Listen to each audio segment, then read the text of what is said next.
1777 সালে বাংলায় প্রথম নীল চাষ শুরু হয়। নীলকররা কৃষকদের উৎকৃষ্ট জমিতে নীল চাষ করতে বাধ্য করত। নীল ছাড়া অন্য কোনো শস্য উৎপাদন করতে দিত না। দাদনের টাকা না দেওয়ায় শর্ত সাপেক্ষে চুক্তিপত্রে সই করিয়ে নিত। আর যদি সেটা শোধ না হতো তাহলে চাষিদের উপর চালানো হতো অকথ্য অত্যাচার। 1830 খ্রিস্টাব্দে সরকার এক আইন জারি করেছিল যাতে নীলকররা আরও শক্তিশালী ও বেপরোয়া হয়ে ওঠে। নীল চাষ করতে না চাইলে কৃষকদের উপর বিভিন্নভাবে নির্যাতন চালানো হতো। যেসব কৃষক অত্যাচারের ভয়ে বাড়ি ছেড়ে পালিয়ে যেতেন তাদের ভিটে মাটিতে নীল চাষ করা হতো। কারো কারো বাড়িঘরে আগুন লাগিয়ে দেওয়া হতো। প্রতিটি নীলকুঠি ছিল এক একটা কয়েদখানা। এবং এই অত্যাচারের মাত্রা বেড়ে যাওয়ায় চাষিরা একত্রিত হতে থাকে। আজকে আমি যেখানে দাঁড়িয়ে আছি এই নীলকুঠি, এটি ছিল একসময় কয়েদখানা। এখানে নিরীহ চাষিদের বন্দি করে রাখা হতো। কথিত আছে এখানে নাকি একসাথে অনেক চাষিকে গুম করে দেওয়া হয়েছিল। তারপর এক চাষি একটা কাস্তে লুকিয়ে নিয়ে এখানে প্রবেশ করে এবং এখানে যে নীলকর ছিলেন তার গলা কেটে তাকে হত্যা করে। তারপর থেকে এই জায়গাটার নাম হয় কাটা সাহেবের কুঠি। পশ্চিমবঙ্গে যে সকল জায়গায় নীলকুঠি আছে, বর্ধমান, বাঁকুড়া, বীরভূম, মুর্শিদাবাদ, সেই সকল জায়গাগুলির মধ্যে এটিও একটি প্রাচীন নীলকুঠি এবং অনেক ভৌতিক গল্পে এই জায়গাটি ভরে রয়েছে। অনেকেই বলেন সেই নীলকর সাহেব এবং সেই চাষিদের আত্মা এখানে ঘুরে বেড়ায়।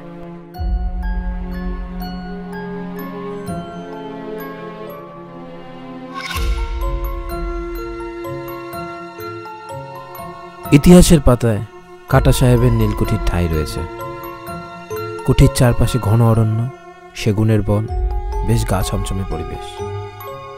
একটি আধ পাখা রাস্তার উপর দিয়ে হেঁটে হেঁটে পৌঁছে যেতে হয় কুঠির সামনে, দুই পাশে ঘন অরণ্যকে রেখে। রাস্তায় কোনো বৈদ্যুতিক বাতি চোখে পড়ল না, তাই রাতের পরিবেশ কতটা রোমহর্ষক আন্দাজ করা যায়। রাস্তার পাশেই কুঠির উত্তর দিকে বয়ে গেছে ইছামতি নদী। মাথাভাঙা নদীর একটি শাখা এটি। অপর শাখাটির নাম চূর্ণী। কিছু দূর গিয়ে নদীটির একটি শাখা বাংলাদেশে প্রবেশ করেছে, অপরটি ভারতে। নদীর অপর প্রান্তে রয়েছে একটি অভয়ারণ্য এবং ছোট্ট ছোট নৌকাগুলি ভ্রমণার্থীদের পারাপার করছে। নদীর দুই ধার বরাবর অরণ্য, সেগুন, অর্জুন, শাল গাছের ফাঁক দিয়ে সূর্যের আলো অরণ্যের দিয়ে নদীর বুকে পড়ছে। শীত নামছে, তাই গাছের পাতাগুলো ঝরে ঝরে পড়ছে নদীর পাড়ে, নদীর জলে।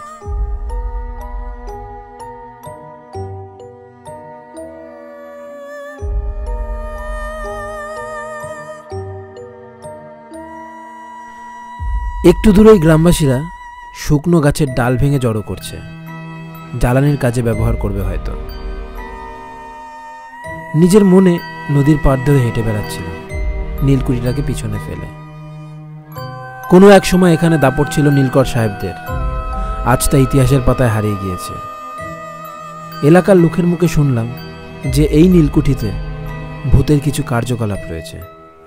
বিশ্বাস অবিশ্বাস কোনোটাই করলাম না, কারণ ভূত বা ভূতের গল্প আমাদের বাঙালিদের একটি সংস্কৃতির মতো নেই, তাই এটাকে সম্মান জানানো উচিত।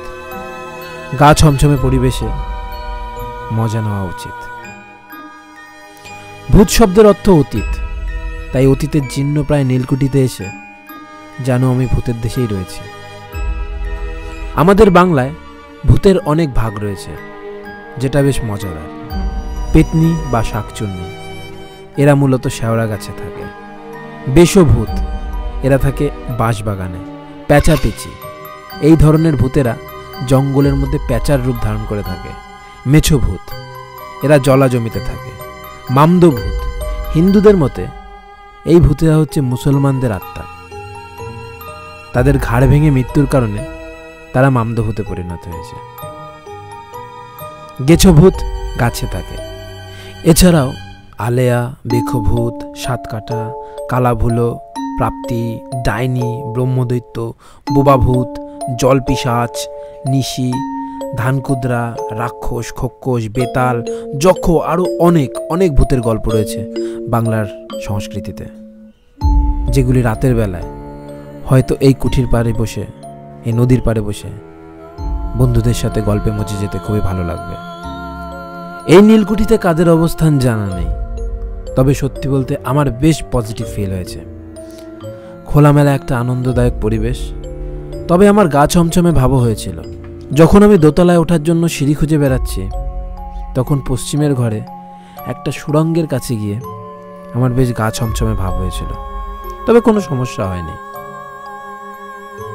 এত সুন্দর এই জায়গাটির অবস্থান বনগাঁর কাছে মঙ্গলগঞ্জ নামক এলাকাতে। রাজা মঙ্গলচন্দ্রের নামে এই এলাকার নাম মঙ্গলগঞ্জ।